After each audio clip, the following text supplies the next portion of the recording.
Bonjour, chers frères et sœurs dans le Christ. Nous voici aujourd'hui le premier dimanche de Carême. La première lecture tirée du livre de la Genèse, chapitre 9, versets 8 à 15, nous parle de l'alliance que Dieu a faite avec ses créatures. Dieu dit à Noé et à ses fils, voici que moi, j'établis mon alliance avec vous, avec votre descendance après vous, et avec tous les êtres vivants qui sont avec vous.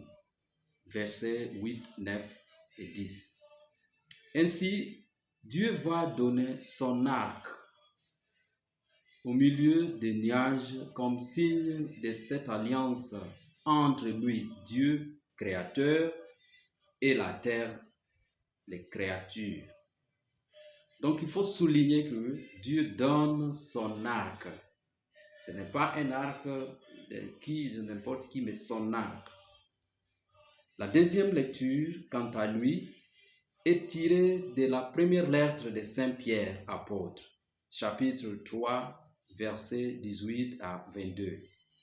Saint Pierre nous rappelle que la souffrance et la résurrection de Jésus, le juste, pour nous, les pécheurs, nous ont introduits devant Dieu. Cela s'est fait à travers le baptême qui purifie la vie intérieure de l'homme. L'évangile de Jésus-Christ selon Saint Marc, chapitre 1, versets 12 à 15, nous dit qu'une fois baptisé, Jésus est poussé au désert par l'Esprit, où il y passa 40 jours, tenté par le Satan. Il va donc sortir après et en Galilée, il commence à proclamer l'évangile de Dieu en disant que le temps sont accomplis, le règne de Dieu est tout proche. Convertissez-vous et croyez à l'évangile. Ce sont des mêmes phrases qu'on a écoutées le mercredi de cendre quand le prêtre ou bien les agents pastoraux nous ont marqué le front par les cendres.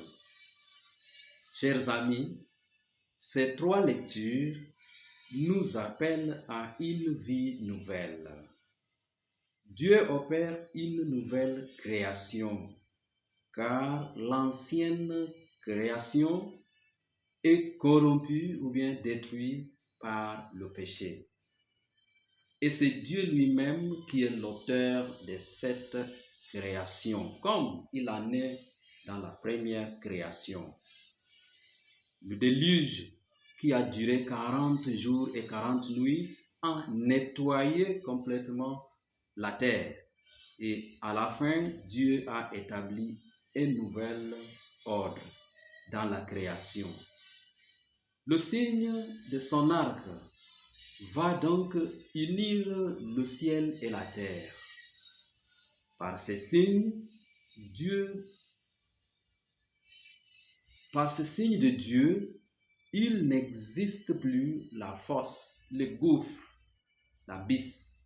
Il n'existe plus le creux, l'enfoncement, créé par le péché d'Adam et Ève, chapitre 3 du livre de la Genèse, verset 23.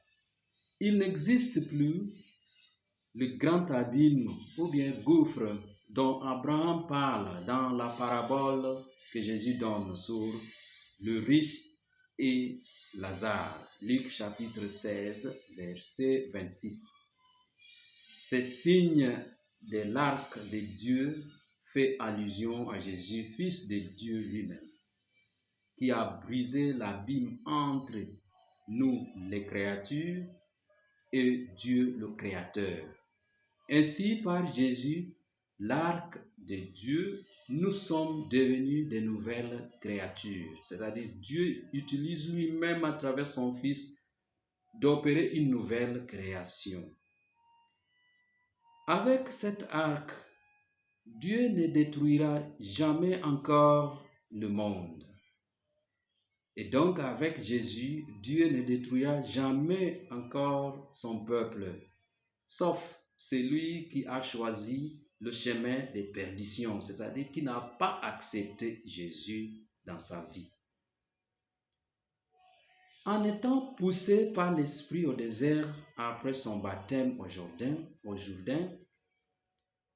ces mouvements de Jésus, nouveau baptisé par l'Esprit, nous fait rappeler de l'exode des peuples juifs qui, comme Jésus, qui a traversé l'eau des baptêmes au Jourdain pour passer au désert et y passa 40 jours, a également traversé l'eau de la mer Rouge pour passer 40 années au désert. C'est-à-dire le peuple juif passe la mer Rouge pour vivre au désert 40 jours. Jésus passe l'eau du Jourdain par le baptême pour vivre 40 jours au désert. Et donc, voilà comment Jésus devient une nouvelle exode pour cette nouvelle création. Ici, il s'agit donc du nouvel exode, comme je viens tantôt de dire. Si pour les Hébreux, il était question de l'exode de l'esclavage en Égypte, pour Jésus, il est question de l'exode des puissances du Satan ou des esprits impurs à la libération. C'est comme ça qu'on nous dit que le Satan l'a tenté. C'est ainsi que, tenté par le Satan au désert, il ne va pas tomber dans ces 3 tentations, comme nous lisons en Luc chapitre 4.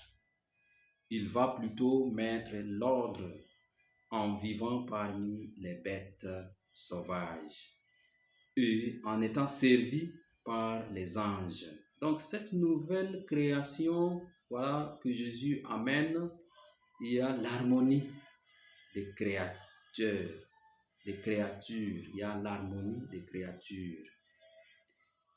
Ainsi, Jésus, nouvel Adam, dans le désert, va corriger ce que l'ancien Adam ne pouvait pas surmonter dans le jardin d'Éden, tenté par le serpent. Genèse chapitre 3. La présence donc de Jésus, chers amis, renouvelle l'humanité. Elle la met dans une harmonie avec d'autres créatures, comme je viens de dire, et même plus, elle l'introduit devant Dieu, comme Saint Pierre nous dit dans la 2e lecture. Chers amis, es-tu prêt à être renouvelé par le Christ et son Esprit? Si oui, il faut donc se laisser diriger par l'Esprit de Dieu vers le désert. Il faut quitter ton lieu de confort pour affronter la vie qui est dure et affronter quelques souffrances afin que tu puisses être transformé par le Christ.